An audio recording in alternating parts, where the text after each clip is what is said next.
Hoy abrimos la ventana ecosocial para hablar de las patologías políticas del crecimiento descontrolado. Pues si hay algo que debería definir a un observatorio universitario como este, eso sería la obligación de entender el presente con perspectiva. Por ello, hoy abrimos la ventana para abrir un diálogo en dos partes. Primero, hablaremos de uno de los mayores mitos de nuestra civilización moderna, industrial, colonial y capitalista, el mito del crecimiento, o más concretamente, el mito de que el crecimiento económico es sinónimo de desarrollo y progreso civilizatorio. Después hablaremos de cómo, entre las múltiples patologías del crecimiento económico, se encuentra el progresivo deterioro de las instituciones públicas a favor de la acumulación privada de riqueza. Se trata, por tanto, de un diálogo que quiere entender la crisis de la universidad, entre otras, como síntoma del crecimiento descontrolado y al mismo tiempo el crecimiento descontrolado como raíz común de las múltiples manifestaciones de la crisis ecosocial que habitamos. Con estos dos capítulos concluimos la primera temporada de La Ventana Ecosocial y dejaremos al azar, al tiempo y a los dioses financieros la posibilidad de que haya una segunda. Para hablar hoy de las patologías políticas del crecimiento descontrolado, contamos con Mariú Ruiz Gálvez, es profesora ayudante doctora en el Departamento de Economía Aplicada, Pública y Política de la Facultad de Ciencias Políticas y Sociología de la Universidad Complutense de Madrid. Muchas gracias, Mariú, por acompañarnos. Bienvenida. Gracias a vosotros.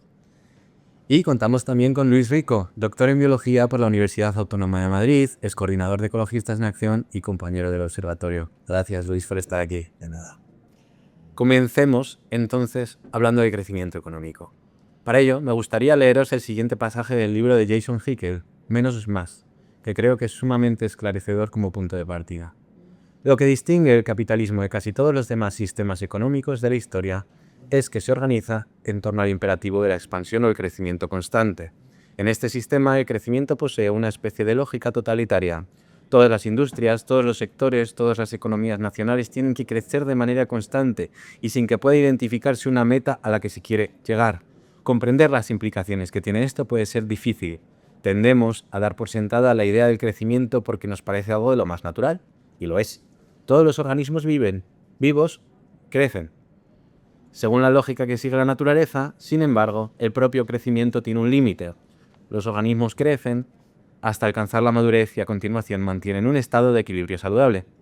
Cuando el crecimiento no se detiene, cuando las células siguen reproduciéndose porque sí, es debido a un error de codificación, como lo que ocurre en el cáncer. Esa clase de crecimiento pronto resulta mortal.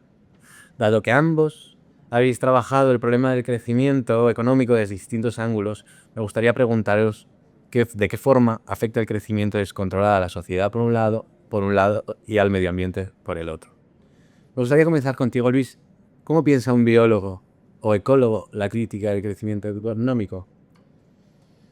Bueno, pues yo voy a empezar citando precisamente a un economista, que es Ken Boulding, cuya cita, al menos en los círculos de economía ecológica, es muy conocida porque él decía que cualquier persona que piense que algo puede crecer indefinidamente es un loco o un economista, ¿no? Entonces, bueno, pues nos sirve un poco para situar esto. De hecho, precisamente, José Manuel Laredo cuenta que este modelo económico basado en el crecimiento comienza en un momento de la historia en el que las ciencias geológicas todavía se pensaba que los minerales crecían, ¿no? Estaban en crecimiento. De hecho, es algo que es así, pero en ciclos geológicos largos, desde luego nada comparable con lo que puede ser el ciclo de una persona, ¿no? En el cual pues, vemos que los minerales no se reproducen. Y sin embargo, se montó un corpúsculo económico teórico que decía que todo puede crecer. Y entonces, desde entonces, lastramos eso, pese a que se ha demostrado claramente que no existe un crecimiento de la Tierra indefinido. Aún así, el cuerpo económico que dice que hay que crecer indefinidamente sí que se ha mantenido, ¿no? Y aquí quiero ver en esa ligazón entre lo que es la parte biológica y la parte económica, precisamente además compartiendo la misma raíz eco, que viene de oikos, de casa, y siempre desde el lado biológico decimos, bueno, que oikos logos, la ecología, es el conocimiento de la casa, ¿no? El conocimiento del planeta, mientras que oikos nomos, la economía es la administración de esa casa, ¿no? Para ello hay que adaptar lo que es esa administración a cómo funciona la casa. Ahora mismo tenemos una administración totalmente desacoplada de cómo funciona la casa. La economía parte de unos preceptos que no funcionan en lo que es el planeta Tierra, que es donde se sitúa, porque al final la economía necesita una agricultura, una minería, una ganadería, el funcionamiento de unos ríos, de unos océanos, de unas pesquerías, y no está adaptada a eso, ¿no? De hecho, lo que ocurre es que generalmente intenta adaptar el funcionamiento de la Tierra a los indicadores económicos. Y claro, pues nos vemos en la crisis económica actual, se puede explicar desde ahí, bueno, pues que la economía requiere del funcionamiento de un planeta que no existe, ¿no? Cuando debería ser al revés. O sea, de hecho, cuando se habla de los círculos de desarrollo sostenible, ¿no? Suele poner economía, sociedad y naturaleza, se suelen poner como 3 círculos iguales, y realmente no es así. Realmente, si eso estuviera bien planificado, hay un círculo que es la naturaleza, dentro del cual los seres humanos, como un animal más de naturaleza, seríamos un círculo menor, un conjunto menor, formaríamos la sociedad, y de ahí cómo nos administramos, tanto para que esa sociedad funcione bien y esté bien equilibrada, como para que responda a nuestro estar dentro del planeta, pues eso debería ser un subconjunto de los otros dos, ¿no? Entonces, bueno, pues ahí vemos claramente por qué este precepto del crecimiento no puede funcionar, porque no está adaptado ni a la sociedad ni al planeta. ¿No? Que la economía sea un subsistema de la sociedad, sino que la sociedad esté subordinada a la economía. Mencionabas los límites minerales, también estamos muy viendo claramente, ¿no?, como un crecimiento que se nutre de combustibles fósiles está ya chocando contra un límite que podríamos llamar fisiológico, que es como la fiebre planetaria. Se podría sacar y sacar, no sabemos hasta qué límites exactos, es un debate complicado, pero está claro que la acumulación de dióxido de carbono que deriva de eso también impone un límite planetario, ese proceso económico. En fin, desde luego el siglo XX es absolutamente excepcional en términos de crecimiento y aquí nos sitúa. Y siguiendo por ti, Mariu, ¿qué significa para ti hablar de crecimiento económico y cómo lo has abordado tanto ya en tu investigación, en tu docencia, lo que prefieras? Pues bueno, realmente cogiendo un poco lo que ha dicho Luis, no solamente tiene unos límites y totalmente contradictorios, que además es curioso, ¿no?, que hemos normalizado, institucionalizado en todas sus dimensiones, económica, política, social, ¿no?, el crecimiento, ¿no? Sabemos que existen unos límites, se lleva diciendo desde hace mucho tiempo, y no solamente está eso, sino que es que además para llevar a cabo ese crecimiento, especialmente a partir de a lo largo de muchísimo tiempo, ¿no?, pero de forma un poco más agresiva o más intensa, ¿no?, desde los años 70, asistimos a unos modelos de crecimiento mucho más agresivos en aspectos sociales, laborales, insostenibles, no solamente a nivel ecológico, desde la dimensión ecológica, que digamos que sería nuestro tablero de juego, ¿no? Ese es el tablero y luego lo que se inserta dentro es lo que tendría que funcionar, pero parece como que nos salimos de ese tablero en esa dimensión, pero también nos estamos dando cuenta como que para crecer tenemos que disponer de una serie de economías periféricas, una división internacional del trabajo, ¿no?, que para que nosotros tengamos las tecnologías del norte global necesitamos un sur global, y hemos normalizado, ¿no?, que las formas de crecimiento estén en ese marco, ¿no? Entonces, bueno, pues la verdad es que yo suelo afrontar esta temática, ¿no?, del crecimiento en las asignaturas de economía del desarrollo o economía política, y entonces cuesta como desarticular ese discurso del crecimiento como algo normalizado, pero si hay que crecer, ¿no?, te dicen. Y entonces ahí empieza el debate, ¿no? Crecimiento es igual a desarrollo, no lo es, ¿qué pasa, no? ¿Qué pasa? ¿Qué efectos tiene todo esto sobre todo, ¿no?, nuestras relaciones sociales, laborales, en todas las dimensiones? Y yo creo que es un tema muy importante desde la economía, ¿no?, pero desde todas las dimensiones plantearlo, porque es un debate que hace reflexionar muchísimo, ¿no? De primeras todo el mundo de crecimiento no, pero de repente le empiezas a cuestionar algunas cosas y dices, bueno, o sea, ya empiezan a debatir, y más en un espacio como la universidad, que es un espacio crítico, ¿no?, de pensamiento y un espacio para reflexionar. Creo que es clave que empecemos ya a normalizar el plantear este tipo de cuestiones tan claves, ¿no? Y tan rompedoras, ¿no? Dentro de la docencia, ¿no? Como discutir que, bueno, que no hay que normalizar el crecimiento como un elemento clave en la economía, ¿no? Además, como esa economía mainstream que dice, no, es que hay que crecer, ¿no? Siempre hay que crecer, ¿no? Entonces, bueno, yo creo que eso hay que romperlo ya desde los departamentos de economía, por lo menos, empezar a trabajarlo. Efectivamente, creo que hay que hablar de los límites ambientales, naturales, aunque es un concepto del crecimiento, pero también de los límites sociales del crecimiento. Hasta qué punto una sociedad puede soportar un imperativo al crecimiento cuando muchas veces crecer no es necesario. Creo, al menos en mi percepción, es que muchas veces lo vivimos el debate del crecimiento desde el punto de vista de la escasez de nuestros propios recursos, cuando en realidad es un debate que interpela sobre todo a la esfera de la producción y del consumo, donde hemos normalizado que una buena porción de la energía, la ropa, el alimento que producimos se tire.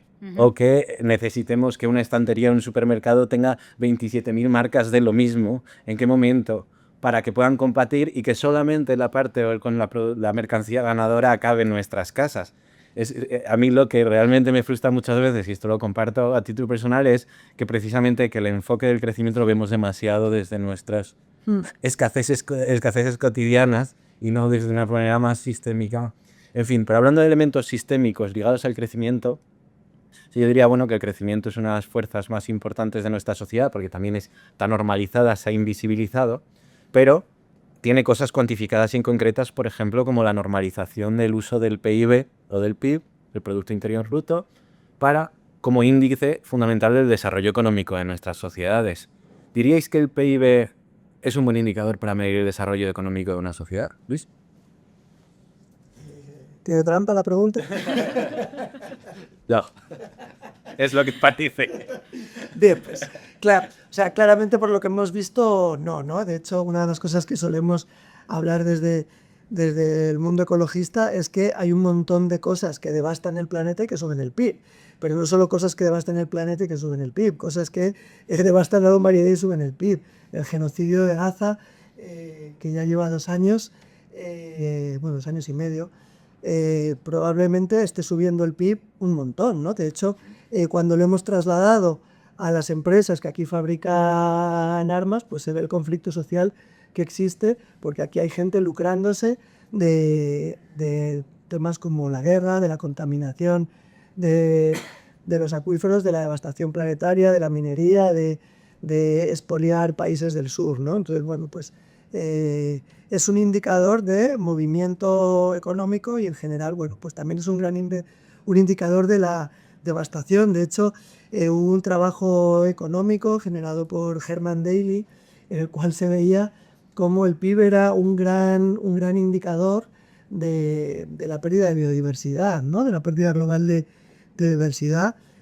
Bueno, pues como hay una relación al final y además se ven también muchos estudios sobre felicidad en que alcanzado cierto nivel el PIB se desacopla de la felicidad, por supuesto, de lo que es de la equidad social y de un montón de indicadores que sí que son mucho más interesantes, pero lo han colado hasta el nivel que, bueno, se habla de los ODS, ¿no? Y vas leyendo uno por uno y ves que en la Agenda 2030 pues tienen más o menos sentido. Se habla del hambre, se habla de la vida en la Tierra, la vida oceánica, el cambio climático, y de repente ahí de la nada aparece el cambio climático, aparece el crecimiento económico, y dices, ¿y esto por qué lo han colado aquí? Cuando no tiene que ver con nada que produzca bienestar a las personas, ¿no?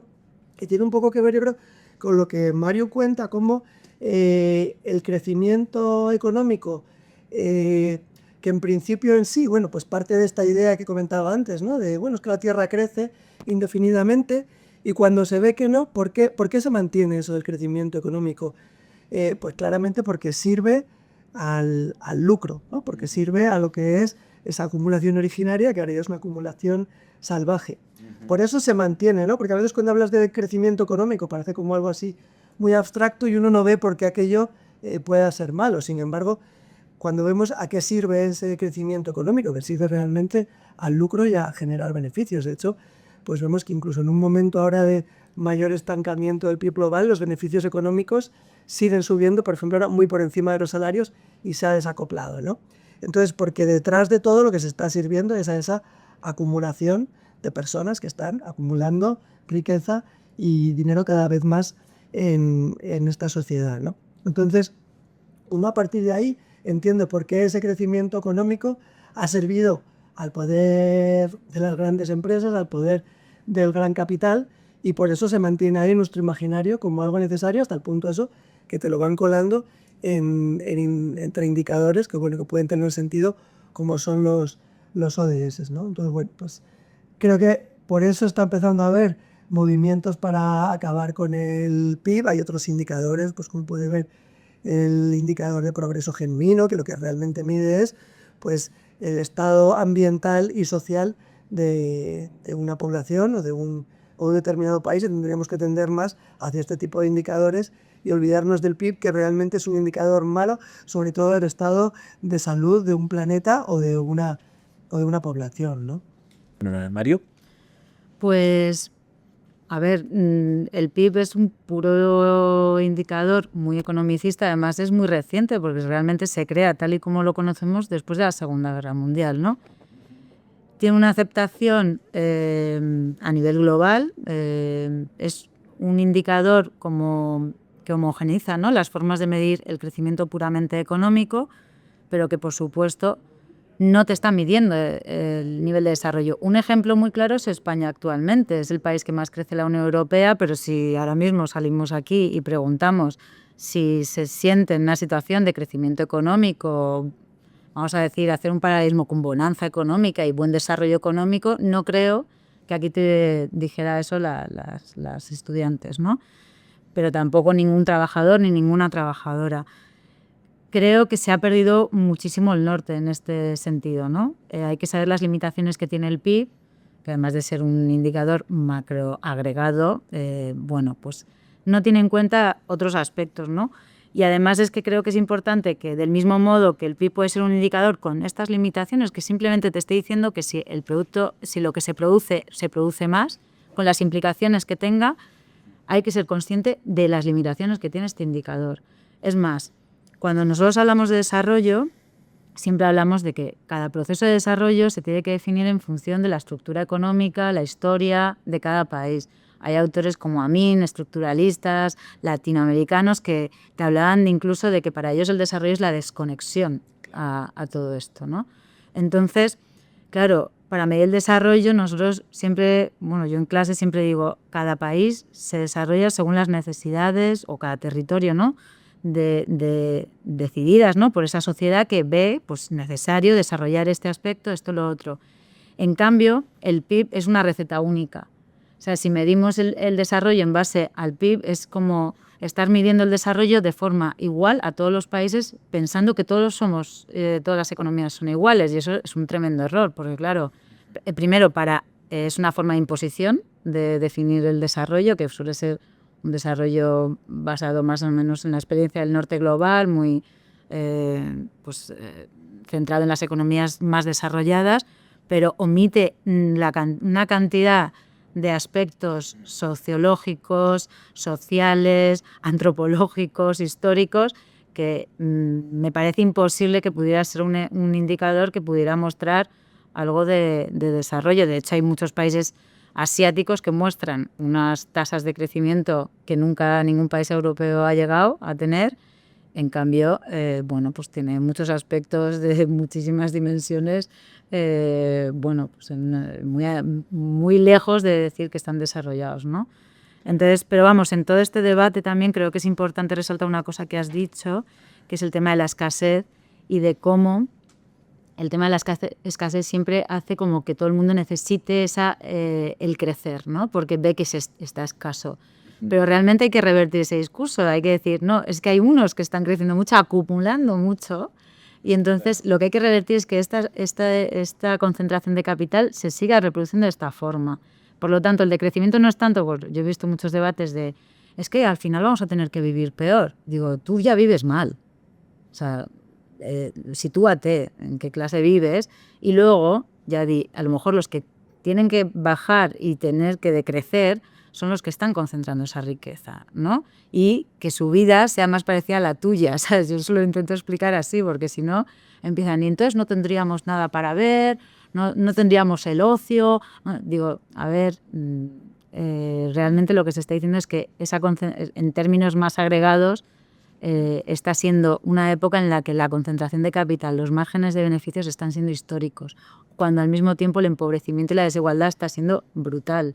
Por lo tanto, creo que el debate está ahí, ¿no? en la disputa, ¿no? por la riqueza. Es curioso porque el crecimiento que genera un régimen de escasez artificial en muchos aspectos, porque es verdad que luego habría que ver, por ejemplo, los beneficios en la carne barata, en la tecnología barata, donde ahí es verdad que habría que discutir qué significaría vivir peor, que obviamente en ciertos aspectos tendríamos que vivir con menos, pero no necesariamente significaría vivir peor. Exacto. Y claro, y hablando un poco de la importancia, hablamos del orden de la reciente que es el PIB y lo paradójico que es la situación en la que encontramos. Quiero compartir una anécdota muy brevemente. Cuando uno lee a los ordoliberales que hicieron la construcción económica de Europa en gran medida y también de Alemania después de la Segunda Guerra Mundial, trabajaban con una idea de que la economía tendía a expandirse y a degradar los lazos orgánicos y antropológicos de la sociedad. Y lo que ellos llamaban biopolítica era entonces conseguir un equilibrio entre el grado de integración antropológica y social con la economía de mercado o la economía de la competencia económica. Y es curioso porque desde el liberalismo previamente se construyó la necesidad de proteger ese marco antropológico frente a la extensión indefinida del mercado, cuando precisamente ya ese consenso ha sido absolutamente abolido por lo que podríamos denominar la razón neoliberal que va a emerger desde los 70 y los 80, empieza en los 70, despega en los 80 y los 90, y que de alguna manera tiene a Thatcher y a Reagan como máximos expresiones o máximos referentes. Y recuerdo esta fórmula de Margaret Thatcher, ¿no?, que decía: el instrumento es la economía, pero el objetivo es cambiar el alma, es decir, cambiar nuestra percepción de lo que significa la sociedad, la economía, el Estado. Y, en cierto modo, sobre todo para las clases más bajas de la población, y hay que recordar los conflictos con el tejido sindical minero que tuvieron en este contexto, es lograr que la sociedad se conciba como que se haga cargo de sí misma, de forma privada, sin depender del Estado o del conjunto de la sociedad para satisfacer sus necesidades básicas. Quería preguntaros, ¿en qué punto diríais que se encuentra este proceso? ¿Estamos ante el triunfo, ahora que estamos viendo el repliegue de aranceles a Trump, estamos ante el triunfo del neoliberalismo o más bien ante su transformación epocal? Bueno, yo creo que si hay una teoría fake en la historia, que está de moda, sí, de fake news y precisamente hemos hecho otro podcast, ¿no?, que tiene que ver con toda la desinformación, es el liberalismo, ¿no? Porque además creo que es la mayor teoría de marketing que existe, porque además han cogido la palabra libertad. Vuelvo de nuevo con José Manuel Naredo, porque él critica mucho incluso que utilicemos el término neoliberalismo, ¿no? Porque al final él lo llama como neocaciquismo, porque pues es una economía al servicio de esa reproducción del capital de quienes más tienen, y tiene muy poco de libertad, ¿no? Entonces, empezando por la primera palabra que eligen, que es la libertad, bueno, pues de nuevo no hay más que salir a la calle o el propio Trump viendo lo que supone la libertad. Ayuso aquí más cerca. Y de hecho, a dos niveles, la otra gran mentira es la de la falta de Estado. Si hay algún régimen económico que necesita mucho al Estado, y probablemente incluso más que a los niveles que el comunismo soviético pudo llegar, es este régimen llamado neoliberalismo. En el primer sentido, el sentido represivo, ¿no? O sea, pues, por ejemplo, el problema de vivienda que tenemos en el Estado español está muy ligado a todo un régimen represivo del Estado y paraestatal, pero que actúan en consonancia, en el cual, bueno, pues se expulsa a las personas de sus domicilios, pero también ocurre con el control social, muchos otros aspectos, criminalización de movimientos sociales. Entonces, si algo necesita un aparato represor es este régimen. Y hablamos dentro de las economías centrales, pero si hablamos de las economías periféricas, pues todavía necesita una represión más grande, ¿no? Pero es que en el sentido económico también es así. Son por ejemplo, un tratado de libre comercio, ¿no? El libre entre comillas, es de una amplia regulación, tanto a nivel interno como a nivel externo, con toda una serie de aparatos vigilantes y controladores. Yo siempre pongo un ejemplo, y es que en Colombia, cuando entró el Tratado de Libre Comercio con Estados Unidos, una de las cosas que se prohibió fue el intercambio de semillas entre agricultores, el libre, eso sí que era libre, el intercambio de semillas, porque no estaba bien regulado y no tenía todo, bueno, pues todos los aparatos que tiene al final el Estado para controlar a los pequeños comercios, ¿no? Entonces, o en este caso los pequeños agricultores. Entonces, bueno, no sé si estamos en un momento de que gane o no gane, porque es verdad que ahora de repente esto de comercio global sí que creo que está en repliegue. Está en repliegue no tanto por la crisis del modelo, sino pues, yo creo que por los límites ambientales, así como bueno, pues, por las tensiones a las que ha llegado la globalización y bueno, tensiones entre bloques, pero bueno, por lo menos lo que es su aparato represor y su régimen mental, como efectivamente ha llegado a insertarse en las cabezas de las personas, eso bueno, pues todavía está fuerte, ¿no? Totalmente. ¿Aliu? Pues la verdad es que el tema del neoliberalismo y que plantee ese debate, ¿no?, casi automático, ¿no?, aparece, ¿no?, después del estado de bienestar, etcétera, y dicen, no, ahora lo que pedimos es que haya menos Estado, obtener de forma más fácil, ¿no?, ante la crisis de rentabilidad, nuevas formas de obtenerla, pero realmente en ningún momento el Estado desaparece, sino no es más o menos Estado, sino ¿para quién, no? ¿Estado para quién? Eso yo creo que es una pregunta clave.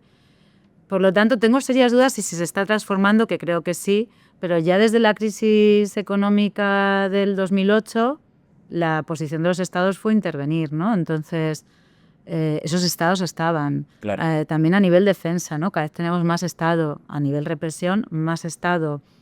Incluso es curioso, ¿no?, lo de las barreras arancelarias que desaparecen en el neoliberalismo y etcétera, ¿no? Libre mercado, pero luego las barreras no arancelarias que aparecen. Los límites que se les pone a los productos de Latinoamérica o de otros países no son aranceles impuestos como tal, sino las calidades, ¿no?, lo que les exigen, ¿no?, a estos países de la periferia, el estar dentro del libre comercio, ¿no?, como llaman ellos. Entonces, creo que ese consenso de Washington, que es el decálogo, ¿no?, que sale de ahí, bueno, era una buena hoja de marketing para seguir y defender a nivel político, empresarial, etcétera. Aunque sabemos todas que el Estado no es que disminuya, sino que se reorienta hacia otros intereses, que no son, pues yo qué sé, la reproducción social, ¿no?, en ese caso, ¿no?, que también tenía sus límites. Ya esos 30 años gloriosos ya tenían muchísimos límites para ciertos sectores de la población, ¿no?, que no fueran, pues yo qué sé, del norte global, que no fueran racializados, etcétera. Eso ya sería otro tema, pero que ese decálogo, ¿no?, que sale del neoliberalismo ya es dudoso en algunos aspectos porque realmente no se llega a cumplir. Es más una hoja de ruta, ¿no?, empresarial y política, aunque sí que veo ahora algunas diferencias, que por eso tengo la duda si se está transformando. El tema ya que aparezca las políticas trumpianas rompe con ese decálogo, ¿no?, que se había hecho de las políticas del libre comercio. Esto ya en sus teorías, esto ya rompe, ¿no? También rompe, pues, no sé, estamos en momentos de máxima regulación en muchos aspectos, incluso la financiera, ¿no?, que Basilea es el marco regulador del mercado financiero. Antes eran 3 folios, ahora son 3 tesis doctorales. Entonces, creo que eso está haciendo que se regule más. Por lo tanto, sí que creo que hay una transformación.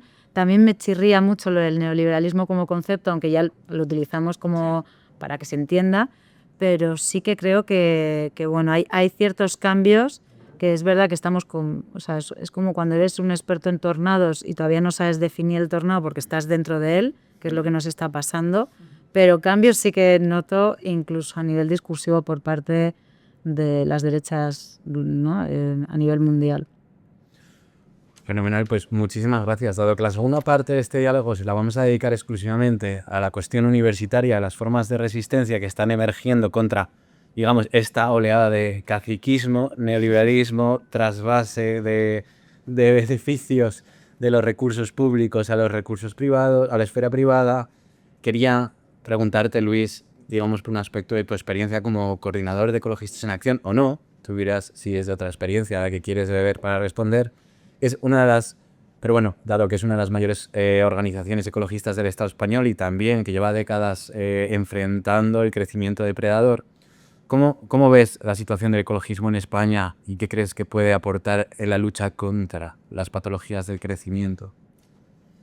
Bueno, pues el ecologismo en España, si nos fijamos en los indicadores, le va a regular, pero yo siempre he tenido esperanzas en que, bueno, los cambios a veces no son graduales sino puntuados, y ahí sí que creo que no sé si el triunfo, pero diría la aportación del ecologismo a los movimientos sociales precisamente va en esta línea que hemos hablado, ¿no? La de cuestionar el modelo económico, y más yo creo que desde su raíz, precisamente, bueno, pues todo esto del decrecimiento precisamente creo que surge de los movimientos ecologistas, porque hasta entonces yo creo que los movimientos sociales y la izquierda no había tenido tanto énfasis en lo que es el crecimiento, ¿no? De hecho, bueno, pues en parte lo que fue el bloque comunista replicó toda esa idea de crecimiento en aras de la competición, ¿no?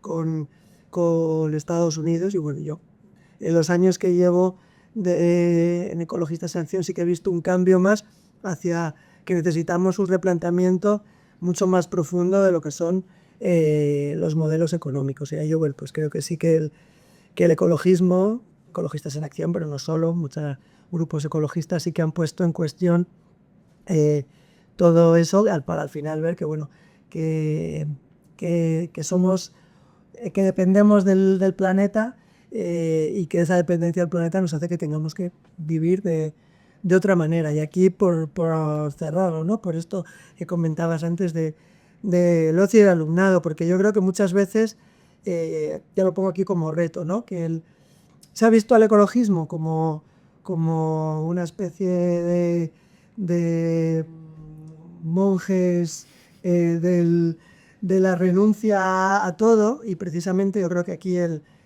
gran reto en aras de un nuevo modelo económico es el encontrar, hay una parte de renuncia a la que no podemos evitar, ¿no? Pero encontrar el disfrute precisamente, y aquí es donde también creo que el ecologismo está aportando con otros sectores como el sindical para modificar lo que es, pues, nuestra esclavitud laboral, encontrar otras formas de trabajo menos esclavas, encontrar mucho más disfrute en la vida, en los cuerpos, precisamente en liberarnos de toda esa represión, y aunque consumamos menos, pues podamos vivir mucho mejor de una manera más disfrutona, ¿no? Que ahí enlazo pues con lo que, pues, Francia Márquez, por ejemplo, hablaba con el vivir sabroso, ¿no? Que me parece como de una de las mejores frases que existe, y creo que tenemos que conectar con este tipo de ideas, y creo que esto es la gran aportación del ecologismo, por supuesto, de los movimientos indígenas en este contexto mucho más, que es el vivir sabroso. Pues te agradezco mucho, Luis, esta respuesta, y a Mariu las tuyas también. Digamos, hemos podido ver que hay muchas organizaciones movilizadas, que poco a poco siempre va a haber brechas para dar la batalla cultural contra esta hegemonía del crecentismo o del crecimiento como la única pauta de desarrollo o de felicidad, ese feliz sabroso que nos deja entender que muchas veces los momentos más felices de nuestra vida son precisamente las que están desligadas de la esfera de la capitalización, de la esfera productiva, y que tiene que ver con compartir tiempo con amigas, con amar, con bailar, y cuando vemos que formamos parte de algo que no está atravesado por la instrumentalización, el interés, el egoísmo. Porque, con esto voy a cerrar con una cita que me gusta mucho, la de Building está genial, pero esta es de mis favoritas, el Guadavi, que dice que el crecimiento por el crecimiento es la ideología de la célula cancerosa. Con esta idea cerramos la ventana y hasta la próxima. Este podcast forma parte del proyecto Observatorio Universitario de los Retos de los Objetivos de Desarrollo Sostenible y Agenda 2030 para la Universidad Complutense de Madrid, financiado por el Ministerio de Derechos Sociales, Consumo y Agenda 2030. Las opiniones aquí vertidas no representan las líneas de pensamiento y acción del Ministerio.